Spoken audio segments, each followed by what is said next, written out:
Hello everyone, welcome to my channel 24/7 English. This video is for 11th class students, and in this video we are going to cover up the third lesson of HORNBILL by the name Discovering Tut.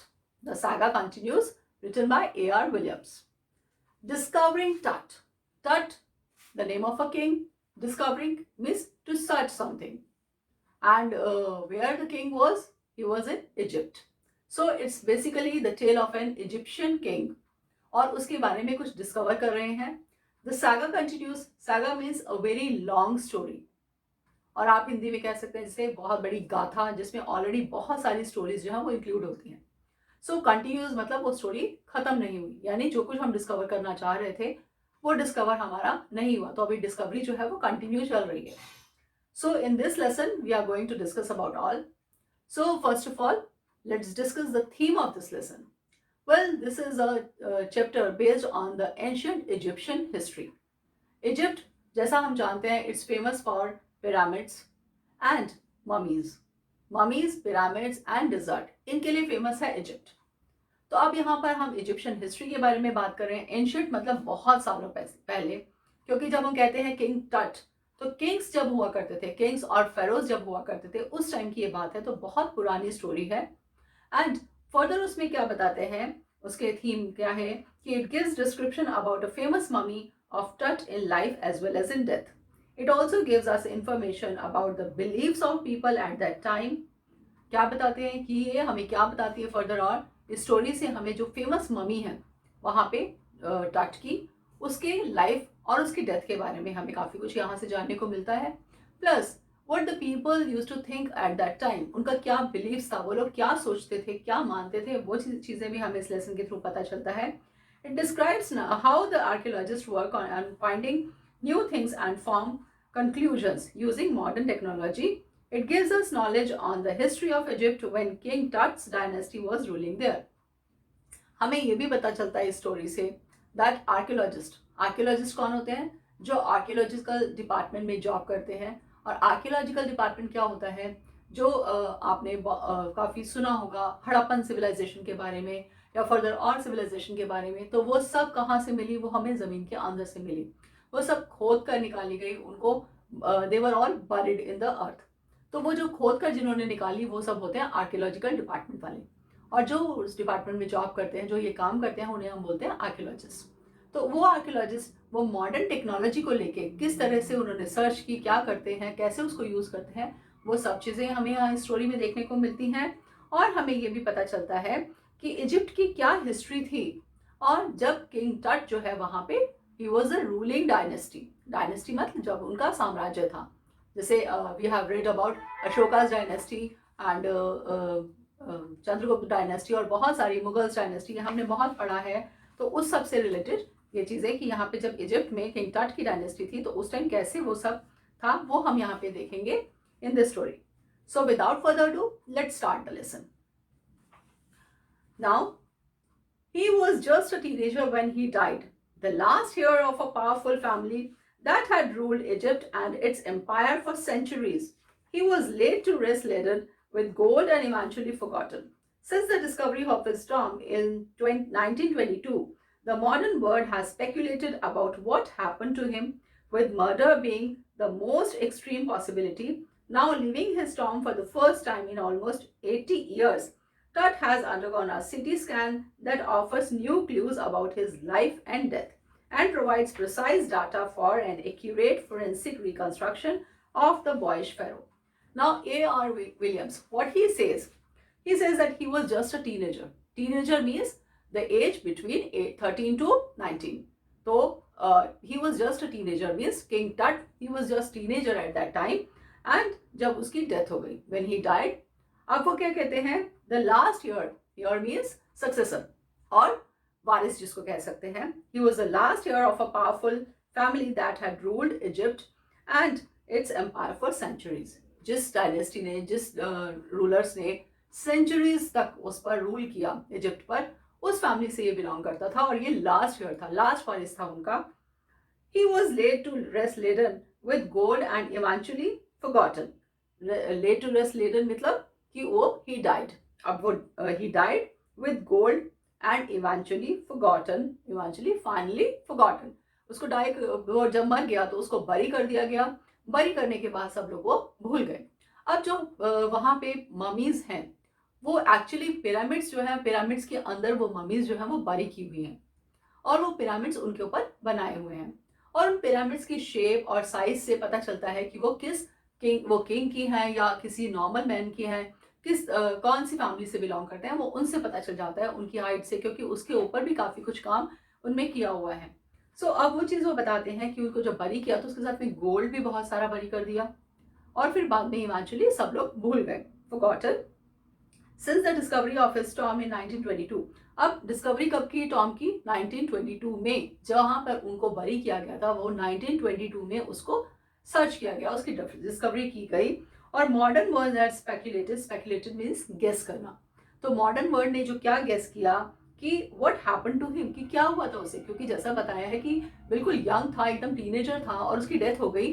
तो ऐसा क्या हुआ था कि उसकी death हो गई? और फिर मॉडर्न वर्ल्ड ने ये सब कुछ सोचा और ये सब सोचने के बाद कि उनका मर्डर तो नहीं हुआ, क्योंकि एक्सट्रीम पॉसिबिलिटी, सबसे ज्यादा पॉसिबिलिटी किस चीज की लगती है कि हो सकता है मर्डर हो गया हो, किसी ने मार दिया हो। And now living his Tom for the first time, और 80 ईयर्स के अंदर अब उसका टॉम जो है वो छोड़ दिया गया था। छोड़ दिया गया मतलब 1922 में उसको डिस्कवर किया गया और फिर इसके बाद 80 ईयर्स तक उनको किसी ने टच नहीं किया।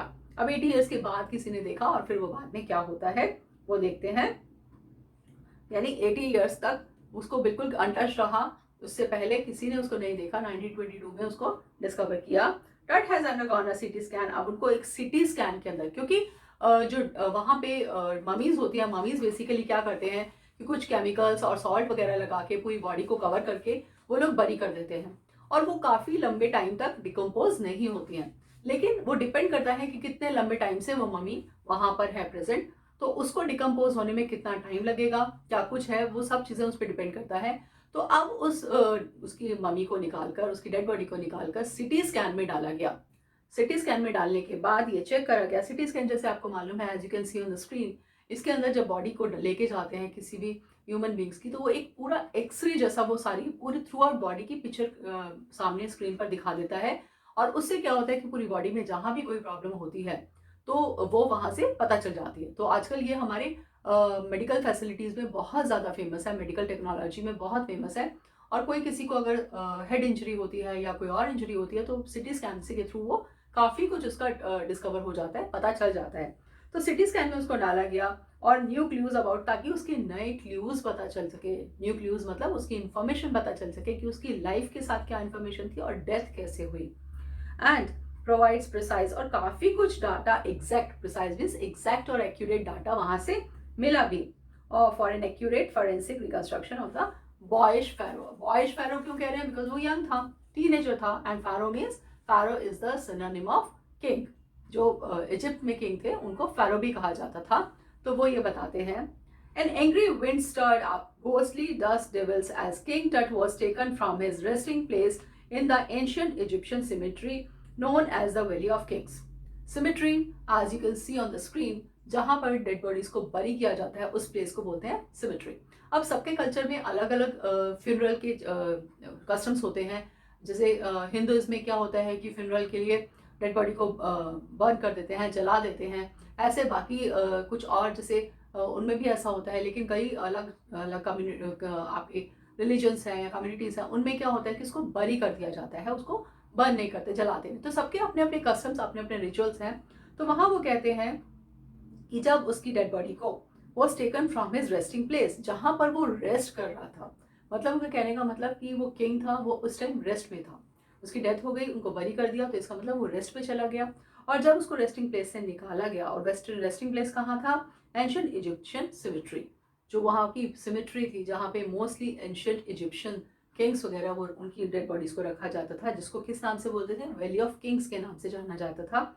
वहां से जब उसको निकाला गया तो angry wind start up. Angry wind यानी बहुत तेज हवाएं, जोर जोर से तूफान जैसी आंधी जिसको बोलते हैं, वो चलनी शुरू हो गई और उतना ज्यादा शोर होना उससे शुरू हो गया। घोस्टली डस्ट डेविल्स, मतलब कि बहुत तेज उनका शोर था। और सब जगह उन्होंने, जैसा हमने अभी बताया कि इजिप्ट में डेजर्ट एरिया है, तो वहाँ पे पूरी धूल जो उड़नी शुरू हो गई, पूरा डस्ट उड़ना शुरू हो गया, इस तरह से होने लग गया.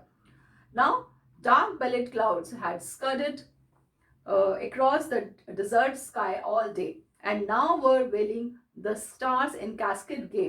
It was 6 p.m. on 5th January 2005. The world's most famous mummy glided head first into a CT scanner brought here to probe the lingering medical mysteries of this little understood young ruler who died more than 33 years ago. अब क्या बताते हैं कि बिल्कुल sky जो था वो dark cloud से भर गया. ऑल्दो 6 PM का टाइम है, शाम हुई है, बहुत ज़्यादा अंधेरा नहीं होता है, लेकिन फिर भी सारे डार्क क्लाउड्स की वजह से वो सब डार्क हो गया, अंधेरा हो गया बिल्कुल. And what he says started across the desert. पूरे वहाँ पे वो चीज़ें वो इतना फास्टली मूव करने लगे कि सब जगह वो डार्क क्लाउड्स फैल गए पूरे डेजर्ट में, और उसकी वजह से पूरा स्काई जो है वो डार्क हो गया. And now were wailing the stars in cascade cave. Cascade cave क्या है कि जो उनका डार्क कलर का और ग्रे कलर का जो कॉफिन है जिसके अंदर उसको बरी किया हुआ है, उसको भी उसने वेलिंग मीन्स हाइड कर लिया, कवर कर लिया क्लाउड्स ने. इतना ज़्यादा डार्क वहाँ पे हो गया. और अभी 6 PM का ही टाइम था. और जो वर्ल्ड की मोस्ट फेमस ममी थी, मोस्ट फेमस ममी इसको क्यों कहा गया है, क्योंकि ऑल ऑफ अ सडन इसकी डेथ हो गई. किसी को पता ही नहीं चला कि क्या रीज़न था, क्यों ये मरा, क्योंकि ये लास्ट ईयर था और इसके बाद इनकी पूरी डायनेस्टी जो है वो ख़त्म हो गई. तो इसलिए मोस्ट फेमस ममी पूरे वर्ल्ड में फेमस थी. उसकी पूरे हेड को लेकर उसको मूव करके सिटी स्कैनर में डाला गया. सिटी स्कैनर के अंदर उसको लेकर जाया गया और उसके बाद लिंगरिंग मेडिकल मिस्ट्रीज, उसमें से जो अलग अलग मेडिकल के थ्रू, मतलब मेडिकल टेक्नोलॉजी के थ्रू जो मिस्ट्रीज निकल के आई, जो मिस्ट्रीज मतलब जो उनके रहस्य जो थे वो पता चलने लगे टू दिस लिटिल, जो इतना यंग सा ये लड़का था, रूलर था, जिसकी death around 3300 years ago, 3300 years पहले उसकी डेथ हो गई थी. और अब जाके उसको सिटी स्कैन के अंदर उसकी डेड बॉडी को निकाल कर डाला गया, ये सब सर्च करने के लिए. क्योंकि जब उनको पता चला कि ऐसा कुछ हुआ था, तो नेचुरल सी बात है कि अब ह्यूमन बींग्स कुछ ना कुछ ऐसा काम करते हैं, वो जानना चाहते हैं कि क्या हुआ था, वाई. तो वो चीज़ें जानने के लिए उन्होंने उसको डिस्कवर किया, उसकी बॉडी को निकाला और फिर उसके बाद उसको सिटी स्कैन में डाला, क्योंकि और तो कुछ कर नहीं सकते थे. और सिटी स्कैनर के थ्रू जो है पूरी बॉडी स्कैन होके अलग अलग बॉडी पार्ट्स के सारे वो एक्सरेज की फॉर्म में वो सब कुछ पिक्चर सामने स्क्रीन पर आ जाती और सब पता चल जाता. तो all afternoon the usual line of tourist from around the world had descended into the cramped rock-cut tomb some 26 feet underground to pay their respect. They gazed at the murals on the walls of the burial chamber and peered at Tut's gilded face, the most striking feature of his mummy-shaped outer coffin lid. क्या बताते हैं कि पूरे afternoon, अब शाम का time हो गया था लेकिन शाम को वो नहीं कर पाए क्योंकि डार्क इतना हो गया. तो नेक्स्ट डे जो है पूरा आफ्टरनून जितने भी वहाँ पे इजिप्ट में टूरिस्ट आए हुए थे वो सब, क्योंकि बताया वर्ल्ड फेमस मम्मी थी, तो सब देखने के लिए आए वहाँ उस मम्मी को. और वो सब आके उन्होंने वो क्या देखना चाह रहे थे कि क्या हुआ है इसके साथ, क्योंकि वो सब जानते थे. They arrived into cramped rock cut tomb, यानी वो वहाँ पर सब के सब उस टॉम में आना शुरू हो गए. और वो क्या बता रहे हैं कि उस टॉम के अंदर 26 फीट डाउन, मतलब 26 फीट नीचे जो है उसको बरी किया गया था.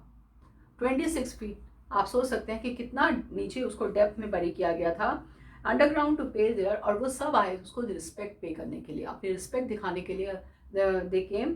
और वो सब दे वर गेजिंग मीन्स स्टीयरिंग, वो सब घूर रहे थे क्या, the murals on the walls of the burial chamber. अब कहते हैं जो बरियल चैम्बर जो उसके अंदर जो रास्ता था वहाँ पे अलग अलग चैम्बर्स यानी अलग अलग रूम्स बने हुए थे.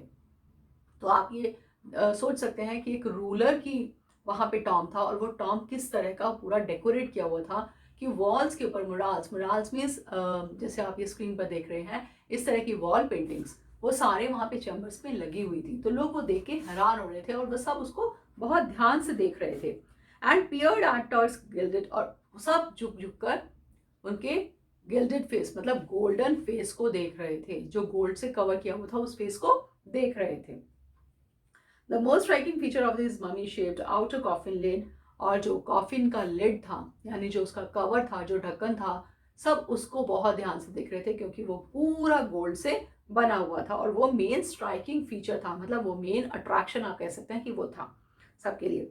सम visitors read from guidebooks in a whisper, others stood silently, perhaps pondering Tut's untimely death in his late teens, or wondering with a shiver if the pharaoh's curse, death or misfortune falling upon those who disturbed him was really true. क्या बता रहे हैं? कहते हैं कि जो उनका जब वो देख रहे थे सब कुछ, तो वो क्या देख रहे थे उसमें, कुछ लोगों को जिनको नहीं भी पता था, वो गाइड बुक्स के अंदर वो सब कुछ देख पढ़ रहे थे उसके बारे में। जैसे आपको मालूम होगा, म्यूजियम्स में जाते हैं या कहीं हम और ऐसे जगह पे कोई एग्जीबिशंस में जाते हैं, तो वहाँ पे गाइड बुक्स रखी होती हैं। तो गाइड बुक्स के थ्रू हमें काफ़ी कुछ नॉलेज गेन करते हैं, हम उसको पढ़ते हैं तो हमें पता चलता है कि वो म्यूज़ियम क्या किस पे बेस्ड है, क्या है उसमें, वो सब चीज़ें हमें वहाँ से पता चलती हैं। तो सेम वे वहाँ पे गाइड बुक्स रखी थी और लोग उसको पढ़कर पूरी स्टोरी जो है they came to know about the whole story of King Tut. और वो सब कुछ उसको देख रहे थे और सब साइलेंटली खड़े हुए थे चुपचाप, और they were pondering, pondering means they were thinking, deeply thinking. वो सब सोच रहे थे कि कहीं जो टट की अनटाइमली डेथ हुई है, यानी लेट टीन्स का मतलब 18 और 19 ईयर्स की एज में, जो अनटाइमली डेथ का मतलब होता है कि अचानक से, अननेचुरल डेथ जिसको कहते हैं। नेचुरल डेथ क्या होती है कि कोई बीमार है, कोई एक्सीडेंट हो जाए, या कोई बीमार है अपनी बीमारी से मर जाए, तो वो एक नेचुरल डेथ है। बट अनटाइमली और अननेचुरल डेथ क्या कि ऑल ऑफ अ सडन अगर किसी को रात को कोई ठीक ठाक है और अगले दिन सुबह पता चले कि उसकी डेथ हो गई है, तो दैट इज अनटाइमली डेथ। और कोई यंग ही हो तो वो उसके बारे में डिस्कस कर रहे थे, और वंडरिंग विद द शिवर, और सब शिवरिंग, शिवरिंग मीन्स सब कांप रहे थे। दे वर ट्रेमरिंग और शिवरिंग, वो सब कांप रहे थे। क्यों? क्योंकि वहाँ पे वो कहते हैं फैरोस कर्स, कि ऐसा तो नहीं कि उस फैरो का कर्स, बैड लक जो है वो साथ हो। जैसे बैड लक भी आप कह सकते हैं, और आप ये भी कह सकते हैं जैसे कि श्राप। श्राप कैसे? जैसे कहते हैं ना कि आपने देखा होगा माइथोलॉजिकल सीरियल्स में कि मैं आपको श्राप देता हूँ, तो ऐसा कुछ श्राप उसको दिया हुआ था। तो वो क्या था कि डेथ और misfortune falling upon those who disturbed him was really true.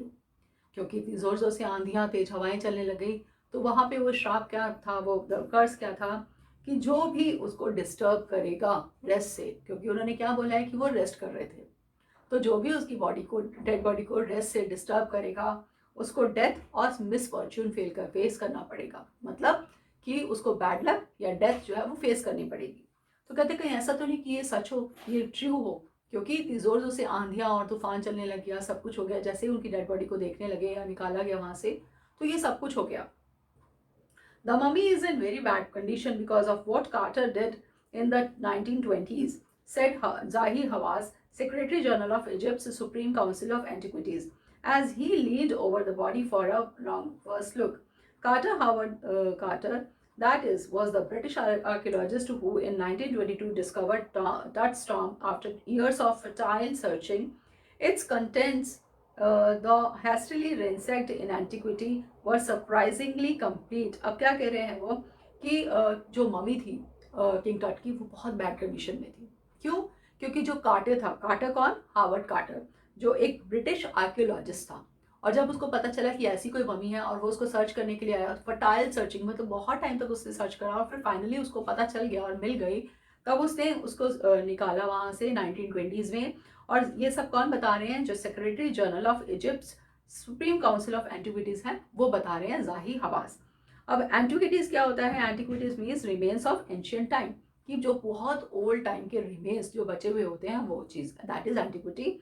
अब वो बताते हैं कि वो उसकी बॉडी के ऊपर लीन करके, यानी झुक कर देख रहे थे जब उसकी बॉडी को, तो उन्होंने ये बताया कि कार्टर ने इतना बुरा हाल कर दिया उसका, और कार्टर ने, जो आर्कियोलॉजिस्ट था वहाँ पे ब्रिटेन में, या ब्रिटिश आर्कियोलॉजिस्ट था, उसने इसको टॉम को डिस्कवर किया था। और उसके बाद इसके जो कंटेंट्स, यानी जो जो सामान उसके साथ, जैसे बताया कि गोल्ड के साथ बरी किया था, तो यानी उनके पास सामान भी रखा होता किंग टट की बॉडी के साथ, और सामान भी था।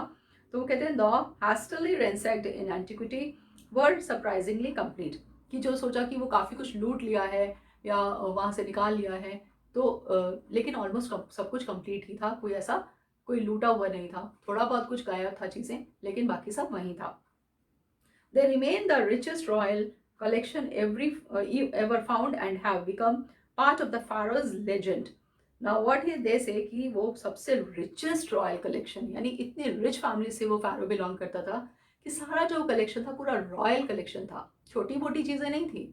मतलब कोई एक नॉर्मल मैन या जिसको हम कहेंगे कि आम आदमी के रीच की चीज़ें नहीं थी, that was out of the reach of a normal person. तो ऐसी चीज़ें वहाँ रखी हुई थी और वो उससे पता चल रहा था कि एक बहुत बड़ी फैमिली का ये बंदा था, यानी एक बहुत बड़ी फैमिली का ये किंग था।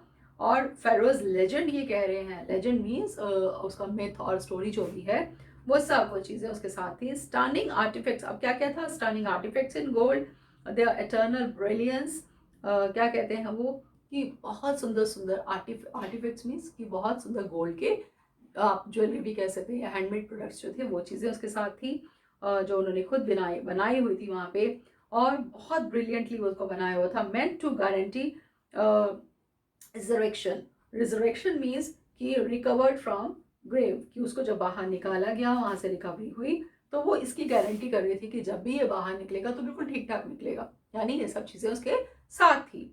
And cause a sensation eight the time of the discovery and still get the most attention. अब कहते हैं जब उसकी डिस्कवरी हुई तब भी वो बहुत ज़्यादा सेंसेशन इस चीज़ को लेगी, मतलब बहुत ज़्यादा हलचल सब में हो गई थी, और वही चीज़ and still get the most attention, और अब भी वही अटेंशन लोग जो है वो दे रहे हैं। कैसे पता चल रहा है, क्योंकि जितने भी टूरिस्ट वहाँ आए हैं वो सब उस डेड बॉडी को देखने के लिए आ रहे हैं, उस मम्मी को देखने के लिए आ रहे हैं। But that was also buried with every day things he want in the art after life, board games, a bronze razor, linen undergarments, cases of food and wine। सिर्फ डेड बॉडी को ही बरी नहीं किया गया था, उनके साथ बहुत सारी फर्दर चीज़ें भी बरी की गई थी। क्यों? क्योंकि उनको लगता था कि आफ्टर लाइफ, यानी डेथ के बाद या दोबारा जब उनका रीबर्थ होगा तब उनको ये सब चीज़ें चाहिए होंगी, या डेथ के बाद अगर चाहिए होंगी तो वो कहाँ जाएंगे। अब नॉर्मल सी बात है कि सभी लोग ये जानते हैं कि खाली हाथ आए हैं, खाली हाथ जाना है, लेकिन इजिप्शियंस का ये जैसे हमने पढ़ा था कि भाई उनका बिलीव्स क्या है उस टाइम पे, उस टाइम के लोगों का क्या सोचना था, तो वो ये नहीं सोचते थे कि खाली हाथ जाना है। वो ये लोग सोचते थे कि जब किसी की डेथ हो गई है, और स्पेशली जो कोई रूलर फैमिली का है और इतना ज़्यादा रॉयल फैमिली से बिलोंग करता है, तो उसके साथ ये सब चीज़ें भी रखी होनी चाहिए, क्योंकि आफ्टर लाइफ अगर उसको ये रिक्वायरमेंट होगी तो वो कहाँ से लेगा। और उसमें क्या क्या रखा हुआ था, उन्होंने वो सब चीज़ें रखी हुई थी कि उसके गोल्ड के आइटम्स थे, और उसके साथ उसकी बहुत सारी चीज़ें जो अटेंशन उसको लोगों का दे रही थी, और बोर्ड गेम्स थी, ब्रॉन्ज रेजर था, लिनन अंडरगारमेंट्स थे, केसेस ऑफ फूड्स, मतलब boxes of food and wine, ये चीज़ें भी साथ में रखी हुई थी एक डेड बॉडी के। Now after months of careful recording of Pharaoh's funerary treasures, the Carter began investigating his three nested coffins. Opening the first, he found a shroud adorned with garlands of willow and olive leaves, wild celery, lotus petals, and cornflowers, the faded evidence of a burial in March or April। अब क्या कहते हैं कि जब quarter ने ये सब कुछ सर्च किया, वो जब जब दिखाने निकालने लगे, after months of careful recording, काफ़ी महीनों तक वो रिकॉर्डिंग्स की सब, मतलब सब कुछ रिकॉर्ड मेंटेन करते रहे, सब कुछ करते रहे।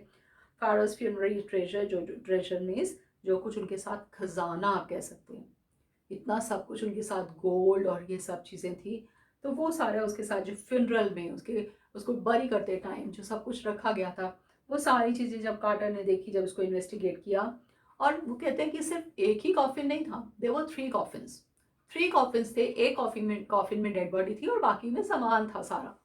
तो अब वो उसमें क्या क्या सामान जो था उससे क्या पता चलता है, क्या सामान बताया है, shroud, shroud means kind of shawl आप कह सकते हैं, या कफन भी कह सकते हैं यहाँ पर हम, क्योंकि डेड बॉडी है तो वो एडोन्ड लोगों को बहुत अच्छा लग रहा था, डेकोरेटेड था बहुत, और बहुत अट्रैक्टिव लग रहा था, विद गार्लैंड्स, उसके साथ garlands of willow and olive leaves. अब वो कफन जो उसको पहनाया होगा, फिर उसके साथ जो गार्लैंड्स, मतलब जो आप कह सकते हैं कि जैसे मालाएं होती हैं, तो वो जो विलो लीव्स और ओलिव लीव्स इनकी बनाई हुई, वाइल्ड सेलरी उसकी थी, और लोटस पेटल्स रखे हुए थे, कॉर्नफ्लावर्स रखे हुए थे, ये सब चीज़ें साथ में थी। और ये सब ऑलमोस्ट फेड हो चुका था, मतलब बहुत पुराना हो गया था, फेडेड हो गया था, लेकिन इस एविडेंस से ये पता चल रहा था कि उसकी डेथ जो है वो मार्च और अप्रैल के टाइम में हुई होगी। कैसे कह सकते हैं हम ये चीज़, क्योंकि जो ये इन्होंने बताया है सारी चीज़ें वो सब इजिप्ट में इसी ड्यूरेशन में ज़्यादा होती हैं। अब नेचुरल सी बात है, जैसे हम देखते हैं अपनी कंट्री में भी कि क्या होता है कि आपके समर के सीज़न में कुछ अलग फ्लावर्स होते हैं, वेजिटेबल्स या आपकी फ्रूट्स, ये सब अलग होते हैं, और विंटर्स में अलग आते हैं। तो समर्स का अलग होता है, विंटर्स का अलग होता है। इसी तरह से फ्लावर्स भी आप गार्डन्स में भी चाहिए तो गार्डन में जाके भी आपको अलग अलग फ्लावर्स देखने को मिलेंगे। समर्स में अलग दिखेंगे, विंटर्स में अलग दिखेंगे। तो वही चीज़ यहाँ पे है कि अप्रैल और मई का टाइम होगा, मार्च और अप्रैल का टाइम होगा जब उसकी डेथ हुई होगी, तभी ये सब यहाँ पे वाइल्ड सैलरी और ओलिव लीव्स और विलो लीव्स जो है ये सब होती हैं, ब्लॉसम होती हैं, मतलब बहुत ज़्यादा टाइम पे होती हैं, बहुत खिली हुई होती हैं उस टाइम पे। When he finally reached the mummy, though he ran into trouble. अब एक कॉफिन खोला तो उसमें ये सब चीज़ें मिली, फिर दूसरा कॉफिन खोला उसमें भी काफ़ी कुछ सामान मिला। अब वो कहते हैं जब फाइनली उसने थर्ड कॉफिन खोला तब वो मम्मी को देखता है and he ran into trouble. The ritual resins had hardened cementing touch to the bottom of his solid gold coffin. क्या बताता है कि रेजन्स, उसके साथ जो कुछ रेजन्स रखे थे, कुछ और रेजन्स आप ड्राई फ्रूट्स भी कह सकते हैं, तो वो रखे थे और बाकी कुछ और चीज़ें, तो उसकी वजह से उसकी डेड बॉडी जो है इतनी हार्ड हो चुकी थी, क्योंकि वो भी इतना हार्ड हो गया था और बिल्कुल आप ये कह सकते हैं कि बिल्कुल ग्लू की तरह चिपक गया था उसके साथ, और उसकी डेड बॉडी वहाँ पे कॉफिन के साथ चिपक चुकी थी और वो निकल नहीं रही थी। तो वो कहते हैं मिल तो गई डेड बॉडी, तो उन्होंने सर्च कर ली, लेकिन उसके बाद वो ज़्यादा ट्रबल में आ गए, क्योंकि अब डेड बॉडी को बाहर कैसे निकालें, वो तो चिपकी हुई है उसके साथ, अब उसको काट भी नहीं सकते। तो वो इसलिए ये सोचने लगे कि इसको क्या करना चाहिए। No amount of legitimate force could move them. Carter wrote later what was to be done. Legitimate force मतलब कोई भी ऐसा लॉफुल फोर्स कि उसको इतनी ज़बरदस्त तरीके से यूनाइट किया हुआ था, ऐसा बॉन्ड बना हुआ था उनके साथ कि कितना भी आप पावर लगा लीजिए वो जल्दी से छूटने वाला नहीं था। The sun can be down like a hammer this far south in Egypt, and Carter tried to use it to loosen the raisins. For several hours, he set the mummy outside in blazing sunshine. अब क्या कहते हैं, Egypt में sunlight बहुत तेज होती है क्योंकि वहाँ गर्मी बहुत ज़्यादा होती है। तो कहते हैं कि कार्टर ने क्या किया, उसने सोचा कि बहुत गर्मी है और गर्मी की वजह से, सनलाइट की वजह से ये एक हैमर का काम करेगी, मतलब एक हथौड़े का काम करेगी कि इसको मेल्ट कर देगी। तो उसने स्क्रॉचिंग सनलाइट में, बहुत ज़्यादा सनलाइट में, ब्लेजिंग में, स्क्रॉचिंग बहुत तपतपाती हुई जिसको धूप कहते हैं, उसके अंदर उसको रख दिया। जैसे आप ये कह सकते हैं कि समर्स में आपके मई जून की गर्मी होती है, बहुत ज़्यादा गर्मी होती है कि आप बाहर नहीं निकल पाते, बहुत तेज़ सनलाइट होती है, धूप बहुत तेज़ होती है, ऐसी धूप, बल्कि इससे भी ज़्यादा तेज़ धूप थी, और वहाँ उसको बाहर रख दिया। That heated it to 149 degrees Fahrenheit. इतनी तेज़ धूप थी कि उसने हीट करके उसको इतने डिग्री टेम्परेचर तक पहुँचा दिया डेड बॉडी को, मतलब 149 डिग्री फॉरेनहाइट तक वो पहुँच गया। लेकिन फिर भी क्या हुआ, नथिंग बस्ट, कोई मूवमेंट नहीं, कुछ हुआ ही नहीं, सब बेकार। He reported with scientific detachment that the consolidated material had to be chiseled away from beneath the limbs and trunk before it was possible to raise the king's remains. अब क्या कहते हैं कि उन्होंने क्या सोचा कि ये इस तरह से तो नहीं निकल पाएगा, तो हमें क्या करना पड़ेगा, इसको चिसल हुए, मतलब इसको किसी शार्प चीज़ से, जैसे आप देख रहे हैं this is the chisel as you can see on the screen, तो इसके थ्रू इसको कट करके या इससे निकालना पड़ेगा, इसके अंदर से, इसके नीचे की तरफ से इसको कट करके वहाँ से छील कर, जैसे आप कह सकते हैं, उससे निकालना पड़ेगा। In his defense, Carter really had little choice. He had cut the mummy free. Thieves most certainly would have circumvented the guards and ripped it apart to remove gold. क्या कहते हैं, अब कार्टर के पास और कोई चॉइस नहीं थी। क्यों? क्योंकि वो मम्मी को ऐसे नहीं छोड़ सकते थे, इतना गोल्ड था, इतनी सारी चीज़ें थी, कोई भी चोरी कर सकता था, कोई भी थीफ आ सकता था, अब चाहे वो गार्ड्स ही क्यों ना हो, वो भी आके उसको चोरी कर सकते थे और मम्मी को हार्म कर सकते थे। तो इसलिए वो और कुछ उनके पास रास्ता नहीं था। In Turt's time, the royals were fabulously wealthy and they thought or hoped they could take their riches with them. जैसा मैंने आपको बताया कि खाली हाथ आए हैं, खाली हाथ जाना है, लेकिन इजिप्ट उस टाइम पे इजिप्शियंस ऐसा नहीं मानते थे। वो ये मानते थे कि जो रॉयल्स हैं बहुत ज़्यादा फैबुलसली ही सेइंग वेल्दी, बहुत ज़्यादा पैसा था उनके पास, एक्सेसिवली वेल्दी थे, बहुत पैसा था, और उन्हें ऐसा लगता था कि हम डेथ के बाद भी ये सब अपना पैसा अपने साथ या सामान अपने साथ लेके जा सकते हैं। तो वो क्या करते थे कि वो डेड बॉडी के साथ ही वो सब सामान उनका रख देते थे, वो इस चीज़ को मानते थे। अब for his journey to the great beyond, King Tut was lavished with glittering goods, precious collars, inlaid necklaces and bracelets, rings, amulets, a ceremonial apron, sandals, sheaths of his fingers and toes, and the now iconic inner coffin and mask, all of pure gold. अब क्या बता रहा है, एक coffin के अंदर सब कुछ ये सामान रखा था, क्या क्या, सारे ग्लिटरिंग गोल्ड, सब कुछ lavish with means gifted with, कि जो भी कुछ उसका गोल्ड का सामान था वो रखा हुआ था। उसके प्रीशियस कॉलर्स रखे हुए थे महंगे महंगे, उसके necklaces, bracelets, amulets, amulets means chains, मतलब नेकलेसेस, चेन्स वगैरह सब कुछ उसमें रखा हुआ था। सैरामोनियल एप्रन रखा हुआ था, जो उस टाइम पे सैरामनी के टाइम पे उसको एप्रन पहनाया गया होगा वो रखा हुआ था। एप्रन आप कह सकते हैं जैसे जिसको पहले किंग्स वगैरह पहनते थे, जो कवच होता था वो भी गोल्ड का था, वो भी रखा हुआ था साथ में। और सैंडल्स उनके रखे थे वो भी गोल्ड के। Sheets of his finger and toes, fingers और टोज को कवर करने के लिए जो यूज करते थे वो भी सब वहाँ रखा था। और इनर कॉफिन के अंदर ये सब था, और मास्क भी था उसके ऊपर, ऑल ऑफ सब कुछ प्योर गोल्ड का, मतलब पूरी बॉडी को उन्होंने कवर किया हुआ था गोल्ड से। ऐसे ही नहीं कि उठा के सीधा बारी कर दिया, नहीं, पूरी बॉडी को पूरे उसी की शेप में cover. To separate it from his adornments, Carter's man remove the mummy's head and severed nearly every major joint. Once they had finished, they reassembled the remains on a layer of sand in a wooden box with paddings that concealed the damage. The bed where Tut now rest. क्या कहते हैं कि quarter के साथ जो आदमी थे, तो सबसे पहले तो टट की सारे एडॉर्नमेंट्स, मतलब वो सारे जो उनके ऊपर वो कवर किया हुआ था, वो सारा पहनाया हुआ था, वो सब निकालना ज़रूरी था। तो वो सब निकाला उन्होंने। Mummies head and severally nearly every, जितने भी मेजर जॉइंट्स थे वो सबको उन्होंने खोल कर वो सब निकाला। और एक उसके अंदर कॉफिन के अंदर वो बताते हैं वुडन बॉक्स के अंदर उन्होंने पूरा लेयर लगा दिया, किसका, पैडिंग मीन्स पूरा उसको कवर कर दिया, उससे कंसील्ड आपके पैडिंग कर दिया उसका, यानी पैडिंग करके सैंड लगा दी, पूरी सैंड भर दी उसके अंदर, जिससे कि उसकी जो बॉडी है उसको उसके ऊपर रखा जाए। तो सैंड का मतलब आप ये कह सकते हैं कि एक तरह से उनका बेड लगा दिया कि उसको किसी भी तरह का कोई डैमेज ना हो, dead body as it is रहे। Archaeology has changed substantially in the intervening decades, focusing less on treasure and more on the fascinating details of life and intriguing mysteries of death. अब कहते हैं archaeology department जो है वो भी काफ़ी time से, मतलब टाइम टू टाइम सब कुछ चेंज होता है, टाइम के साथ चलना चाहिए, तो वो भी आर्कियोलॉजी भी टाइम के साथ चलती है और सब कुछ चेंज होता रहता है। अब वो कहते हैं डिकेड्स, डिकेड्स मीन्स 10 ईयर्स, तो अप्रॉक्सीमेट मतलब ईयर्स से 10 ईयर्स, 10-20 ईयर्स से काफ़ी कुछ चेंज हो गया है। अब वो ट्रेजर पे इतना फोकस नहीं करते, ट्रेजर मतलब क्या खजाना है, क्या मिला है, उस पर इतना ज़्यादा फोकस नहीं करते। एक्चुअली उनका मेन फोकस कहाँ होता है, फैसिनेटिंग डिटेल्स ऑफ लाइफ, कि उसके फैक्ट्स के ऊपर, कि डिटेलिंग क्या है लाइफ की, क्या डिटेल्स थी, क्या फैसिनेटिंग, मतलब जो उसको फैसिनेट करते हैं, अट्रैक्ट करते हैं वो चीज़ें, एंड इंटरव्यूइंग मिस्ट्रीज, और उनके अंदर क्या मिस्ट्रीज हैं, क्या उसकी उसके सीक्रेट्स हैं, वो सब उसकी डेथ के वो सब पे उस पर डिपेंड करता है आजकल। And it also uses more sophisticated tools including medical technology.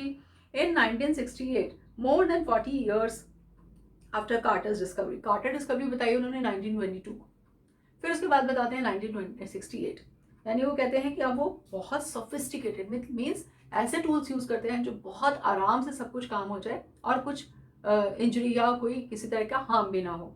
तो 1968 में उसकी 40 ईयर्स के बाद जब कार्टर ने डिस्कवरी की, an anatomy professor x-rayed the mummy and revealed a startling fact beneath the resin that cakes has his chest, his breast bone and front ribs are missing. अब क्या कहते हैं 68 में जब anatomy professor, anatomy means the science of body, जिसपे पूरी body की अलग अलग पार्ट्स, मतलब पूरी बॉडी को एंटायरली स्टडी किया जाता है, तो दैट इज एनाटमी, एक एक बोन को देखा जाता है। तो वो वहाँ पे उसके प्रोफेसर थे, उन्होंने पूरा एक्सरे किया मम्मी का, और क्या रिवील करते हैं, क्या बताते हैं, स्टार्टलिंग फैक्ट, एक चौंकाने वाला जो फैक्ट बताया उन्होंने, वो क्या, beneath the resin that cakes is chest, मतलब जो रेजिन्स लगे हुए थे, जो जिसने उसकी चेस्ट को यानी उसकी बॉडी को कवर किया हुआ था, उसके अलावा his breast bone and front ribs are missing, कि उसकी ब्रेस्ट बोन सामने वाली और फ्रंट की रिब्स ये मिसिंग थी, जो इससे पहले नहीं पता चल पाया। तो इसका मतलब कि कुछ बात तो हुई है कि उसकी रिब्स भी मिसिंग है और उसकी बोन भी मिसिंग है। अब ये तब भी हो सकता है जब उन्होंने उसको निकाला हो और उसके साथ कुछ इस तरह का डैमेज हो गया हो, तब भी हो सकता है, या और भी कोई पॉसिबिलिटी हो सकती है, किसी ने चोरी कर लिया हो, लेकिन वो यहाँ मेंशन नहीं है। Today diagnostic imaging can be done with computed tomography, that is CT scan जिसको कहते हैं। तो आज के टाइम में ये सब चीज़ें हो जाती हैं of city, by which hundreds of x-rays in cross section are put together like slices of bread to create a three-dimensional virtual body. What more would a CT scan reveal of Tut than the X-ray? And could it answer two of the biggest questions still lingering about him?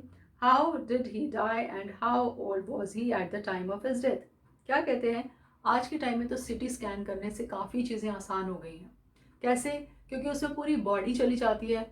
X-rays, इतने सारे X-rays at a time हो जाते हैं, मतलब एक single x ray नहीं, 3 dimensional 4 dimensional X-rays हो जाते हैं, पूरी बॉडी के एक्सरेज हो जाते हैं हर पार्ट के, और हर चीज़ जो है वो क्लियरली पता चल जाती है। तो इस सब से उसको भी पता चला।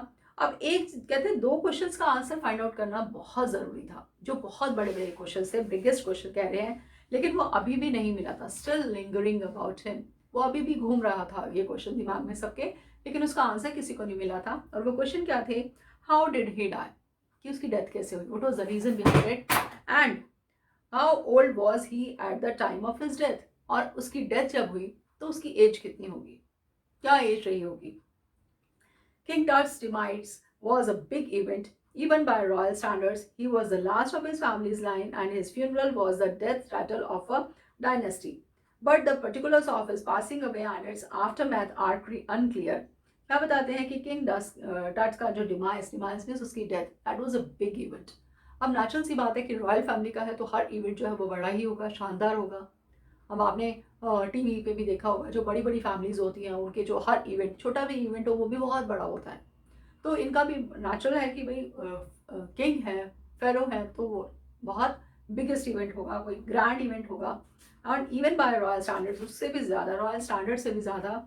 और फिर वो कहते हैं कि अब वो अपनी फैमिली का लास्ट था, जैसा बताया स्टार्टिंग में ही कि लास्ट ईयर था, तो लास्ट था वो, और उसका फ्यूनरल था वो जो was the death Ratle of a dynasty. मतलब वो एक तरह से आप ये कह सकते हैं कि डेथ रेटल यानी खतरे की घंटी या मौत की घंटी थी उस डायनेस्टी के लिए। क्यों? क्योंकि उस वो डायनेस्टी तो उसके बाद खत्म हो गई, उसके बाद वो डायनेस्टी में कोई भी नहीं बचा। He was the last one, but the particulars of his passing away and its aftermath are unclear. लेकिन अभी भी उसके मरने का रीजन और उसका इट्स आफ्टरमेथ कि डेथ के बाद का क्या सीन था और कैसे क्या हुआ, वो सब कुछ अनक्लियर था, अभी तक किसी को कुछ नहीं समझ आया था।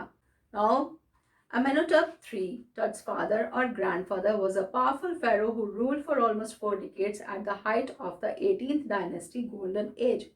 His son Amenhotep IV succeeded him and initiated one of the strangest periods in the history of ancient Egypt. क्या बताते हैं? Amenhotep III जो उसके फादर थे और ग्रैंडफादर थे टट के, वो बहुत पावरफुल फेरो थे, क्योंकि जैसा बताया कि सेंचुरीज से ये डायनेस्टी जो है वो रूल करती आ रही थी इजिप्ट के ऊपर।